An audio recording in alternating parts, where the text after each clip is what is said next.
You're in the trenches with Dave Lapham, presented by First Star Logistics. The Cincinnati Bengals continue the preseason with the first of 3 preseason games in Philadelphia against the Super Bowl champion Eagles. Dave Lapham will be on the call, and he joins us from Philadelphia. Lap, I had a chance to get to practice on Tuesday. Liked what I saw, especially out of Joe Burrow. And I'm interested to see how much Joe Burrow plays as Zach Taylor allows him, because he says it's going to be a couple series, and that's got my interest peaked to make sure I watch this game. Yeah, I think that's the case for a lot of Bengals fans, Dave. There's no question about it. And, yeah, the number that's been tossed around, and Zach's the one that's tossing it, is 15 plays.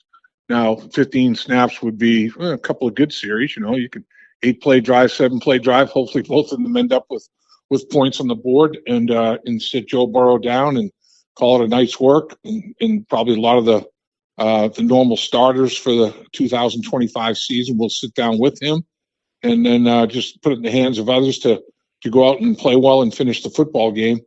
I agree with you. I think he's having an outstanding training camp. I mean, I think his ability to throw the football is obvious, and it's getting better. I mean, it's like a fine wine.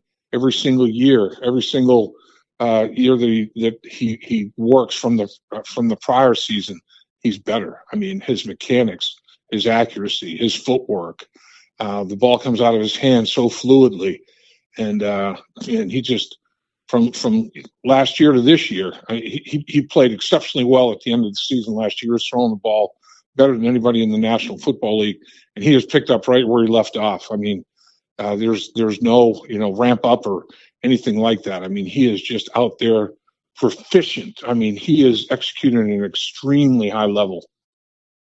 I've had the chance to watch Joe Burrow throw a football since his junior year of high school. And I have to say, I watched him in high school as his junior and senior year, saw him in training camp, spring practice when he was at Ohio State, watched what he did at LSU, and have watched him over the course of his career with the Cincinnati Bengals.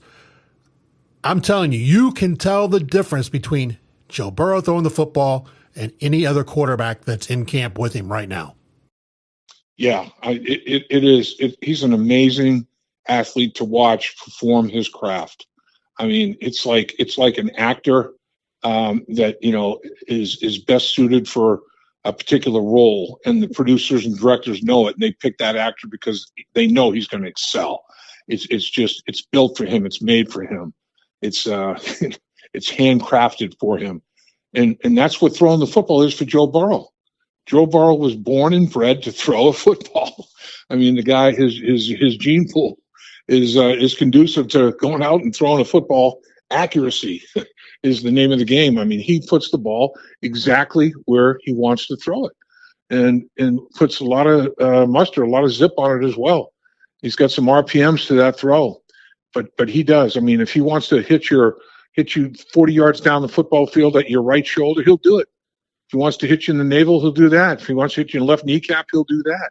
From 40 yards away, he is phenomenal. That's something that should never be taken for granted. I don't think it ever will be. But man, to watch Joe Burrow throw a football is a thing of beauty. It is he's been blessed. The good Lord, tapped him on his right throwing shoulder and his head to create a mind for him that is conducive to figuring things out, what defenses are trying to do to stop his offense, and what he needs to do, adjustments he has to make to go out and still perform at an extremely high level.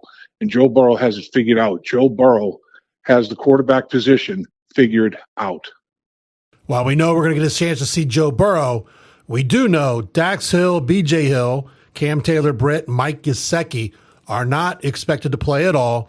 And but you still, if you're a fan of the Cincinnati Bengals, you have to be excited, because you're going to get to see some of the new players that are in the stripes, be it T.J. Slayton, be it Lucas Patrick, even a Desmond Ridder who is fighting for a backup role at quarterback. I'm excited to see Shamar Stewart and Dylan Fairchild. I really paid attention to Dylan Fairchild at the practice I was at Tuesday. This guy is technically, I really like what he brings with his feet and with his hands. Yeah, I think he's a very, very accomplished player. He's as finished a product coming out of college as I've seen in a long time for an offensive line prospect, and that should be basically attributed to the coaching that he got when he was down at Georgia. I mean, unbelievable program, and in the SEC, they're always fighting for a national championship. They're always battling to be at the top of the SEC, the best conference in college football, and they've got the best players on their football team. They're competing against the best players in college football. So Dylan Fairchild, he's been through the gamut. I mean, he knows what it takes to compete at an extremely high level and to win football games in that competition. He's played against the best. He's played with the best. His performance has merited him being a very high draft pick with the Cincinnati Bengals. Third round pick is nothing to sneeze at. I think this kid is destined for an outstanding career in the National Football League. I think he's got everything it takes to be a very successful offensive lineman in the National Football League. Physically, mentally, he understands exactly what he's supposed to do, how he's supposed to do it, why he's supposed to do it, and he's competitive. I mean, he wants to win. He does not want to give any reps away. And I'll tell you, when you're going against Dylan Fairchild at training camp for the Cincinnati Bengals in 2025, you better prepare yourself for a full day's work, because he is going to grind and he is going to stay after it. And he's going to play every rep like it's tremendously meaningful, like it's his last rep. That's the way he was born and bred to play football. And I'll tell you, I think the Bengals feel like they've got a very, very special player in this rookie offensive lineman that'll probably end up starting for them at guard. In the Trenches with Dave Lapham is presented by First Star Logistics. First Star Logistics, one of the fastest growing companies in Cincinnati, is looking to expand its brokerage department by hiring individuals wanting a fast-paced career in the logistics industry. Visit firststarlogistics.com for details on how you could join the team at one of the top places to work in the Cincinnati area. Lap, you mentioned that guard spot, that battle. That is a huge battle, not just for left guard, but for both guard positions, and could very well determine the success of the Cincinnati Bengals for the whole season. I agree, Dave. I think offensively, it's the most important position to pay attention to. I think that the guard position was a weak link last year. I think it cost them, a few football games, cost them multiple snaps during the course of those football games. They got overpowered at the guard position quite a bit, and they've tried to remedy it with new acquisitions, college draft picks, college free agents, unrestricted free agency in the pro level, and they've got multiple bodies competing at a very high level. Scott Peters, the offensive line coach, is doing a great job monitoring the competition, and he's all about competition. That's what he's made of. He competed in martial arts and jiu-jitsu, and you have to be competitive. You have to have a competitive mindset to survive in those sports, and he certainly does. And he's looking for players and people that have that same competitive mindset that he does. So I think that he feels like everybody that they've drafted this year in the college football ranks, the players that they've gotten in unrestricted free agency, and the college free agents that are in there trying to earn themselves a spot, whether it be on the roster or on the practice squad. Everybody is battling. Everybody's doing a good job. Everybody's playing at the highest possible level that they can play. They know that this is the opportunity of a lifetime. A chance to make an NFL roster is nothing to sneeze at, and the Cincinnati Bengals are going to have one of the best rosters in the National Football League. And if you can come into training camp in 2025 with the Cincinnati Bengals and make your mark to that level and be part of this franchise, part of this roster, part of the starting lineup potentially in 2025, hell of an accomplishment. As we said, this is the first of 3 preseason games. Thursday night, 7:30 in Philadelphia against the Eagles. Then you have the Washington Commanders on Monday, the 18th of August. and then ends at Paycor Stadium on Saturday, the 23rd of August against the Indianapolis Colts. Lap, everyone's excited to see what Al Golden, everyone who's covering the Bengals is talking about the defense, what Al Golden is bringing as far as changes defensively. But as we both know, preseason is not so much about the whole of the defense as it is about individual performances and evaluating individually the talent. Al Golden's going to keep it pretty vanilla, probably the same as Zach Taylor and Dan Pitcher will offensively. Yeah, I think coaches are trying to find out in the preseason who they can count on. I mean, who's going to go out there and give them the maximum effort and the best performance they possibly can on an every single snap basis, not just 50% of the time. Not just take a series and go out there and perform well, and then kind of fall off and decline a little bit the next time you're out there for a series. Continuity and consistency. That's what Al Golden's looking for. That's what Zach Taylor's looking for, and Al Golden is all about that. And the defenses that he's coached over the years that have had successful seasons have been all about that consistency of performance, knowing that teammates can count on each other for a maximum effort out there. And that's what he's trying to build. That's the culture that he's trying to build right now with the Cincinnati Bengals defensive football team. And they're buying into it. They know what he's talking about. They know that he's a very, very intelligent coach. They know when he's asking them to do something, there's a good reason for it. And, he knows that they know that he wants them to understand why they're doing what they're doing, how they're supposed to do it, where they're supposed to be. Everything, every nuance that they need to know, every detail they need to know on a snap-by-snap basis with respect to their assignment and how it affects everybody on the defensive football team, not just themselves, but everybody else. If they make a mistake, obviously it's going to be it's going to hurt their grade. But if they make a mistake, it also hurts a teammate. It also puts a teammate in a bind, playing right next to him. If a defensive tackle screws up, the defensive end now has to. He's kind of out in no man's land. The linebacker lined up behind him is in the same boat. That's the kind of thing that Al Golden will not tolerate. You have to be accountable. You have to be consistent.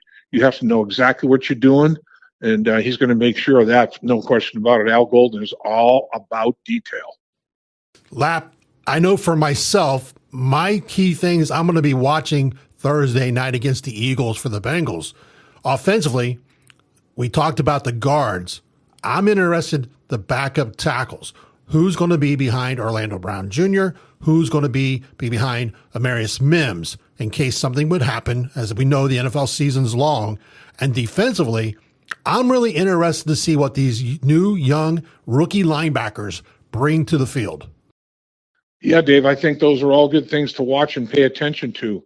There's no doubt about it when the Bengals take the field against the Eagles tomorrow night. I mean, those are very important areas. I'd throw the defensive tackle position in there for the Cincinnati Bengals as well. How are the young starters? How are they going to perform in year two? Will they pick up right where they left off last year and build on that, and play at a higher level and a more consistent level? And play stronger football. That's going to be something to watch as well. I agree with you. The offensive tackle position, you got to have more than two. I mean, the life in the National Football League it's a violent, physical game, and guys are going to get nicked up. And you hope you don't lose the guys for the season, but you might lose guys for a couple of series. You might lose them for a quarter. You might lose them for 2 or 3 games. You have to have somebody that can come off the bench and give them a performance that might not be exactly what the starter was giving, but very damn close. And certainly not a performance where you fall off a cliff. So, you have to have 4 of them. You have to have 4 offensive tackles that you can count on your game day roster every single week. And the Bengals are trying to figure out who those guys are going to be. The 2 starters are definitely going to be Orlando Brown and Amarius Mims. And they are both unbelievably physically talented. There's no question about it. Every team in the National Football League would be very, very happy and thrilled, actually, to have those 2 guys lining up for them as their starting offensive tackles. But the key is, like you're saying, Dave, if something were to happen to one, or God forbid, both of those guys for any length of time, somebody has to step up. Somebody has to be able to come off the bench and give a level of performance that would allow the football team to continue to roll at the level that it's achieving and not take a step back. In the Trenches with Dave Lapham is presented by First Star Logistics. Again, First Star Logistics, one of the fastest growing companies in Cincinnati, is looking to expand its brokerage department by hiring individuals wanting a fast-paced career in the logistics industry. Visit firststarlogistics.com for details on how you could join the team at one of the top places to work in the Cincinnati area. Lap, have a good call at the game, and we will look forward to talking to you when you return to Cincinnati about how the Bengals did against the Eagles in the first preseason game of this 2025 NFL season. Much appreciated, Dave. Appreciate the opportunity to catch up, talk to Bengal fans about what to look for when the Eagles and Bengals get after it. And I do want to, thank you for doing the work that you do. Our goal is to be a conduit for information for Bengals fans and try to present it at a very high level and get good, solid information that the Cincinnati Bengal fans can count on, can rely on, and realize that it's going to be the real deal. It's going to be truthful. So that's our goal, and you do it as well as anybody. We've been together now for 5 years. Totally respect and trust what you do. You do it as well as anybody, my man, and I very much appreciate you, Dave Berk. Appreciate the kind words. Please, everybody, hit that like button. Subscribe to In the Trenches with Dave Lapham, presented by First Star Logistics, if you've not done so already, to stay updated with the latest releases. Also share. Let other Bengal fans find out about In the Trenches with Dave Lapham that may not have already known what Lap has been doing for the last 5 years with the help of First Star Logistics. Until next time, hoo-day. Hoo-day.